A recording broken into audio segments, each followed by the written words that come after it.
Bonjour et bienvenue. Nous venons d'arriver à Limoges, cours du Temple, un lieu, comme vous pouvez le voir, complètement atypique. Et d'ailleurs, nous avons rendez-vous avec l'équipe de foot fauteuil électrique de Limoges-Couzec, où nous allons rencontrer son président et son entraîneur. Et bien sûr, les joueurs. Allez, je vous en dis pas plus, suivez-moi.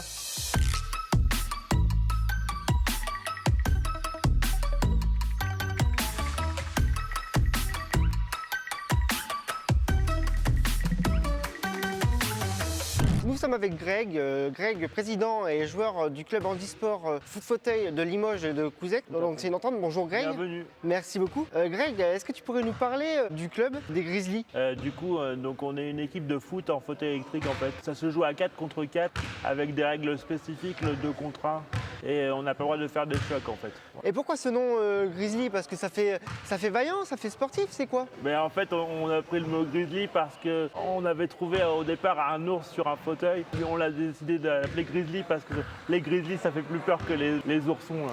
Ah c'est sûr que c'est grizzly maintenant. C'est combatif, c'est combatif. Ouais, voilà. Donc explique-moi un peu les règles au niveau du chrono, au niveau des joueurs, au niveau des changements. Ça joue sur un terrain de basket, sur 2 périodes de 2 fois 20 minutes. Après, on a des remplaçants qu'on peut faire rentrer et sortir comme au basket, voilà. On a aussi un gardien et 3 joueurs de champ. Le gardien peut être volant, sachant que vous êtes 4? Oui, le gardien peut jouer un peu sur le champ, mais c'est moins dangereux quand il joue dans les buts. Et au niveau de la réglementation des fauteuils, parce que je vois que vous avez des pare-chocs, vous avez... Voilà, les fauteuils sont équipés de pare-chocs comme vous pouvez le voir. C'est des fauteuils spécifiques pour le foot fauteuil. Et c'est vos fauteuils perso Non, en fait, le club travaille tout au long de l'année pour avoir un parc de fauteuils qu'on prête à nos joueurs en fait, en faisant des actions comme de vente de calendrier en fin de saison ou des brocantes au long de l'année pour récolter des fonds.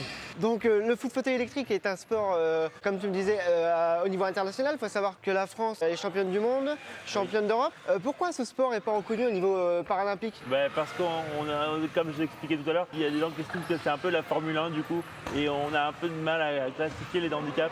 Et malheureusement, on a été encore recalé pour les Jeux Olympiques 2024, donc on ne sera pas sport olympique pour 2024. C'est dommage ça. Oui, comme tu le dis, c'est dommage que nous, comme on est champion du monde et champion d'Europe, on aurait rêvé d'être au Paralympique, forcément. Au Paralympique à Paris. Forcément. Et au niveau de la classification, comme tu me disais, au niveau des handicaps, quel type de joueur peut prétendre à jouer au foot fauteuil? Alors, le foot fauteuil, c'est normalement réservé à des handicaps assez lourds, on va dire. Du coup, c'est vraiment réservé à des gens qui utilisent le fauteuil électrique au quotidien, voilà. Ou comme moi qui souhaite essayer. Pour essayer, on peut toujours faire essayer. Mais nous, on fait essayer tout au long de la saison à des enfants, à des stagiaires qui viennent avec nous ici. Mais en compétition, en tout cas, c'est réservé qu'à des sportifs en situation de handicap et avec des fauteuils électriques. Et vous êtes tous bénévoles dans cette association? Oui.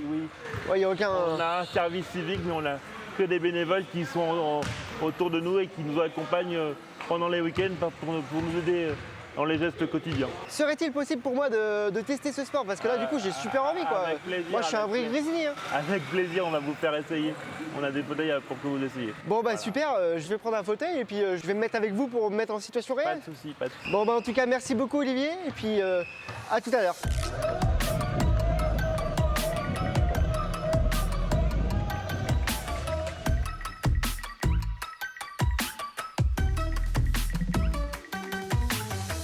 Bon les gars, je reviens sur mon expérience avec vous sur le terrain. C'était super génial, je me suis éclaté. Bon maintenant, j'ai quelques difficultés avec le maniement de fauteuil. Je pense que, je sais pas si c'est normal.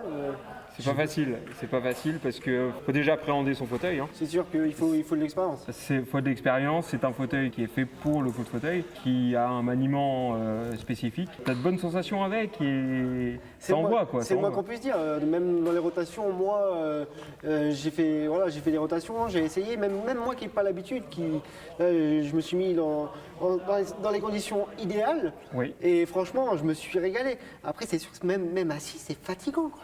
C'est fatigant.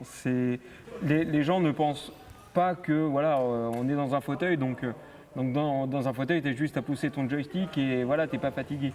Non, c'est pas vrai. C'est pas vrai parce que on a tous des pathologies complètement différentes les uns des autres. On est fatigable plus ou moins selon le handicap. Même moi, je vais te dire, voilà, je suis dans un fauteuil manuel, donc j'ai quand même de la force. Quand on passe 3-4 heures dans le fauteuil, le soir, quand on arrive chez soi, on est bien content de se poser 2 minutes. Ouais.